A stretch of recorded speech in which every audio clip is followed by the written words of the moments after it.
Hello and welcome to another pen video from me, Penultimate Dave. So I have another pen here, and this again was a pen that I picked up at the London UK Phantom Pen Show in October 2018. I've already shown pictures on my Instagram channel, but I thought I would do a review here of the pen. So this is a Stilograph Corsani exclusive from Stefano at Stilograph Corsani in Rome in Italy. And this is a lovely pen. When he started to show this off on Instagram, I knew that this was a pen that I would want, and I'll show you why. But let's unbox this. So remove the outer shell here, and you have a stipular box. Now, I have not had a stipular pen before, so when I saw Stefano at the London UK Pen Show, I did say sort of like I'd be very interested to see how the stipular nibs write, because I've not tried a gold nib or a steel nib, or they have a titanium flex nib as well. And so I was able to test a fine, medium, and I think it was either a broad or a stub nib, dip testing each of them at the pen show. And although I liked the broad or the stub, I thought I would try for a medium. More lately, I've been going back to using some mediums nibs. So let me unbox this and I'll show you. Here you have the lovely pen, but let me just remove this part first, and then I'll show you that there is a number of things here. We have the certificate of authenticity, and it will show you the dealer stamp here. The dealer fills it out, and then it shows you the instruction manual. And in here it also shows a number of things like the various descriptions of the pen. I think most of us probably know this already, but I guess it's good to know that. And then, so these are in Italian and in English. It also shows you about the converter, if there is one. This is a piston filler, and it will show you how to fill the pen. So it's in Italian and in English. So you get that instruction manual there, and then you get this velvety sort of a felt bed, and then you have the pen. So let me remove the pen and get the box out of the way. And I think you could probably see why I like this pen. It's an ebonite pen made by Stipular for Stefano at Stilograph Corsani. So it is a limited edition one, and you will see here on the body it says Stipular, and then if I rotate it round, you'll see here it says Etruria Corsani, and it's 7 of 90.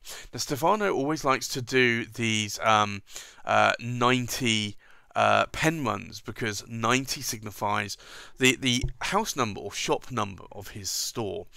So he always does a pen run of 90, or most of the time. And this is a lovely pen. It comes in a number of colours. It comes in a sand, a blue, and I believe a red. Red or brown colour, but the sand one here is the one that I was more interested in, and it's a lovely pen. You can see here the ebonite has like a wood pattern effect, very similar to maybe an Arco pen from the Arco celluloid from Omos, and it's a lovely pen. Ebonite is hard rubber. If I uncap the pen, I went for a gold nib, stipular nib, and this is a medium nib as well. So I had the option, as I mentioned, to go for a fine, a medium, and a broad or a stub. And I decided I was tempted to go for the broads or the stubs. They wrote very wet. This wrote very wet as well, and still does, and so I decided that I would actually go for this pen in a medium, because lately I've been liking mediums a little bit more. So it's a piston filler. It has an ink window here. Now, the difference here compared to a lot of pens is that you get to see that ink window when the pen is capped. Now, initially, I wasn't a great fan of that because the piston here was clear, or the piston window was clear. But once it's inked up with an ink, you don't really notice much of a difference there. Initially, I wasn't a great fan of that, but it's something that doesn't bother me. It's a bit of a cigar-shaped pen. Now, if you come from the top here, it's rounded here at the cap finial. You have a clip, and it is a functional clip, but again, it's quite tight. But it will go over a shirt pocket. You have 3 center cap bands here. Then you have the ink window, and then you have another cap, or another body band, I should say. You have the barrel body here, and then you have another band, and then you have the piston knob.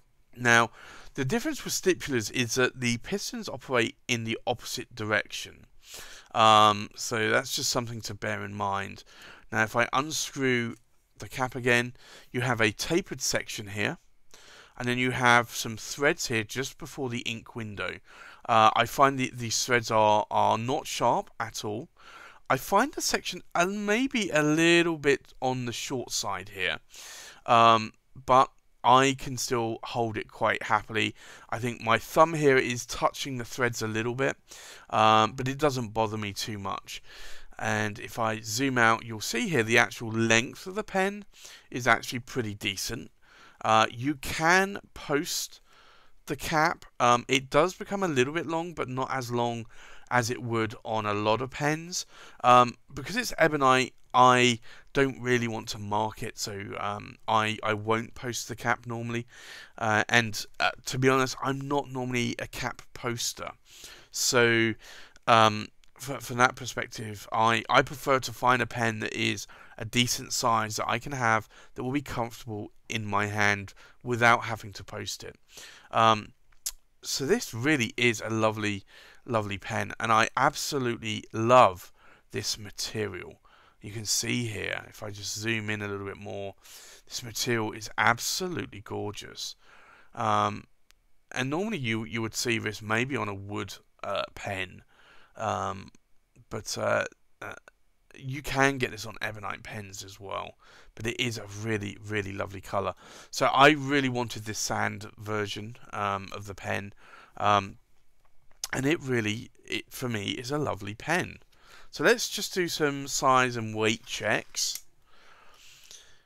So the overall length is around about 143 millimeters long. The cap is about 66 millimeters long. If I then do a check on the length of the pen, we are looking at about 128 millimeters in length. So let me just do a comparison here against a Pelikan M800, and you'll see here that the two pens are pretty similar in size. Maybe the Etruria here is slightly longer. The nib is slightly longer as well. In terms of capped, let's have a look between the two. And again, capped, you're looking that the Etruria is slightly longer because of this cigar shape. So it's actually a decent sized pen. It's equivalent to a Pelikan M800. If I were to compare it to, say, a Visconti Homo sapiens, for instance, then it is a little bit smaller. And I can show you as well,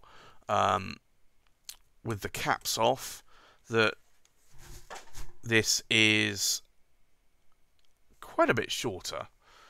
But I, to be honest, think that it is a good sized pen. It's not quite an oversized pen, I would say, but it is a pen that fits perfectly in my hand.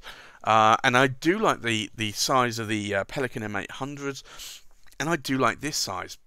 And it's actually quite a a lighter pen as well, because it is made of ebonite, which effectively is hard rubber. So let's do a weight check. Now this is fully inked. The weight of the pen is just under 31 grams. The weight of the cap is just under 11 grams. And then the weight of the body, we're looking at just under 18 grams. So as you can see, it's actually quite a good weight. A lot of pens will be around the 20 gram weight, and I actually consider them to be more on the light side, because I tend to be into more heavier pens. But this pen really is a gorgeous pen. So this comes in a plethora of nibs. It comes in an extra fine, fine medium, broad, I think maybe a stub nib. Comes in gold nibs. This is the 14 karat gold nib, and it also comes with the titanium flex nibs as well. So this is a really, really nice pen. So let's do a writing sample. So this is a Stilograph Corsani, and it's an Etruria with a 14K flex nib. Now I'm not going to flex this too much, and it is a medium nib. Now in terms of line variation, you'll see here you can get a bit more line variation out of this nib. It is quite a nice nib, but I tend not to flex the 14 carats too much. The ink on this is Mont Blanc, and it's toffee brown. And as you can see, this is quite a wet nib. So it's a medium nib though. So let's see. As you can see, that's quite wet. Let's try and do the horizontals as well. So the horizontals are a little bit drier, but you can see this is a very, very wet nib. And it's a nib that I do like to write with. It has an ebonite feed. If I just zoom in here, you'll see. And it really is a nice pen. I do like how this pen writes. So for me, I think this definitely is a winner. I do like the patterns on this pen. Now I know ebonite is not necessarily for everybody, so for that perspective, like this might not be the pen for you. I do like the Arco pattern, and I have another ebonite pen as well, which is the Visconti Luxor, and I have no problems with that. I also have the Danny Trio as well, Bamboo, which again is another ebonite pen. So I don't have any problems with ebonite whatsoever. But I know some people don't prefer ebonite. They'd prefer an acrylic or a precious resin or a celluloid perhaps. So I think it's just down to personal preference. For me, I really like this pen. I think it's a gorgeous pen. I do like the ink window. Initially I thought I would like the ink window being covered when capped, but I can actually see that there are some plus reasons having it available on the pen when it is capped, so you can very quickly pull it out and see how much ink that you have left in the pen. So for me, I think this is a really good pen. Thanks for watching. Please like, comment, subscribe, and I'll see you on the next pen video. Bye bye.